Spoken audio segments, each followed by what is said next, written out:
श्री स्वामी समर्थ. स्वामी सेवा आणि अध्यात्म या चॅनेलवर आपले स्वागत आहे. स्वामी आपल्या सर्व चांगल्या इच्छा पूर्ण करत ही स्वामींच्या चरणी प्रार्थना. तर बघा, 25 जून गुरुवार या दिवशी आहे निर्जला एकादशी. तर निर्जला एकादशी ही अत्यंत महत्त्वाची मानली जाते. त्याचबरोबर बघा, आपल्या हिंदू धर्मामध्ये एकादशी व्रताला अत्यंत महत्त्व आहे. त्याचबरोबर या दिवशी भगवान श्रीहरी विष्णू यांची मनापासून सेवा केल्याने आपल्याला सर्व इच्छा मनोकामना पूर्ण होतात. त्याचबरोबर आपल्या घरामध्ये सुख समृद्धीसुद्धा नांदते. त्याचबरोबर बघा, निर्जला एकादशी व्रत हे अत्यंत महत्त्वाचे मानले जाते आणि ही निर्जला एकादशी गुरुवार या दिवशी आलेली आहे.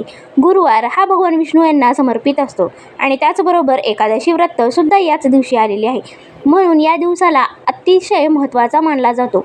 त्याचबरोबर बघा, या दिवशी आपल्याला चुकूनही काही गोष्टी करायच्या नाहीतर आपल्याला निर्जला एकादशीचे व्रत केल्याचे फळ मिळणार नाही. त्याचबरोबर बघा, निर्जला एकादशी व्रत हे अत्यंत कठोर व्रत असते. या दिवशी चुकूनही पाणी किंवा अन्न ग्रहण केले जात नाही. त्याचबरोबर बघा, निर्जला एकादशीचे व्रत जे भाविक मनापासून करतात त्यांच्या कुठल्याही इच्छा भगवान विष्णू हे अपूर्ण ठेवत नाहीत. त्याचबरोबर आपल्याला माता लक्ष्मी मातेचा देखील आपल्याला कृपाशीर्वाद राहतो. या दिवशी निर्जला एकादशीचे व्रत जर तुम्ही मनापासून केले किंवा जर एखादी इच्छा पूर्ण होण्यासाठी जर तुम्ही हे व्रत करत असाल तर या दिवशी आपल्याला चुकूनही काही गोष्टी करायच्या नाहीत आणि या दिवशी आपल्याला या व्रताचे पूर्ण फळ मिळण्यासाठी काही उपाय देखील करायचे आहेत. त्याचबरोबर बघा, निर्जला एकादशी ही अत्यंत महत्त्वाची मानली जाते. वर्षभरात येणाऱ्या 24 एकादशीचे पुण्य या निर्जला एकादशीचे व्रत केल्याने मिळते आणि त्याचबरोबर बघा, ही निर्जला एकादशी जर आपण केली किंवा ह्याचे व्रत जर आपण केले तर माता लक्ष्मी आणि भगवान विष्णू यांची एकत्रित आपल्याला कृपाशीर्वाद मिळतो. त्याचबरोबर आपल्या घरामध्ये सुख शांती आणि समृद्धी नांदते. आपल्या काही नोकरीविषयी समस्या असतील, आर्थिक समस्या असतील किंवा ज्या काही आपल्या घरामध्ये तक्रारी असतील, या सर्वांचे निवारण या एकादशीला आपण व्रत केल्याने मिळत असते. तर बघा, निर्जला एकादशीच्या दिवशी हे निर्जल व्रत केले जाते, म्हणजेच पाणीसुद्धा न ग्रहण करता ही निर्जला एकादशी केली जाते. त्याचबरोबर बघा, या दिवशी अन्नाचे सुद्धा सेवन केले जात नाही, म्हणूनच या एकादशीला निर्जला एकादशी म्हणतात. आपण इतर एकादशीला आपण उपवासाचे पदार्थ खात असतो, मात्र निर्जला एकादशीच्या दिवशी आपल्याला पाणी किंवा अन्नसुद्धा सेवन करायचे नाही.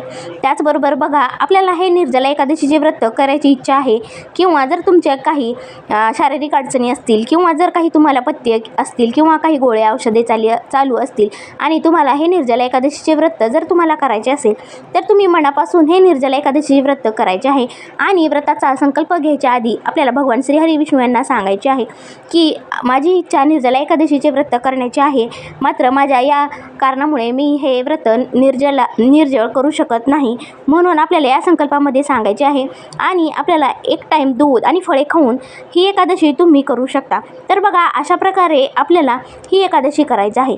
कुठलाही देव मन मारून किंवा जर तुम्हाला काही तुमच्या शारीरिक अडचणी असतील तर अशा प्रकारे हे व्रत करून कुठलेही फळ मिळणार नाही. आपल्या शरीराला त्रास करून किंवा आपल्याला मानसिक त्रास करून ही एकादशी करायची नसते. जर तुम्हाला हे निर्जला एकादशीचे व्रत कठोर आणि एकदम पाणीही न पिता करायचे असेल तर ते मनापासून करा आणि अशाने तुम्हाला पुण्य मिळणार आहे.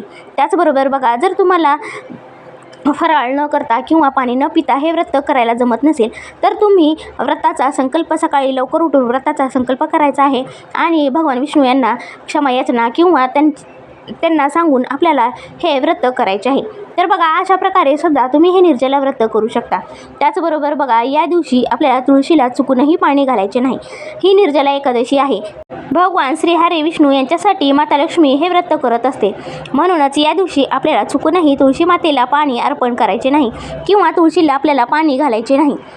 त्याचबरोबर बघा, भगवान श्रीहरी विष्णू यांना तुळशीपत्र हे अत्यंत प्रिय आहे. काही भाविक असे करतात की एकादशीच्या दिवशी हे तुळशीपत्र तोडतात आणि भगवान विष्णू यांना अर्पण करतात. तर बघा, ही महत्त्वाची चूक आपल्याला या व्रतामध्ये करायची नसते.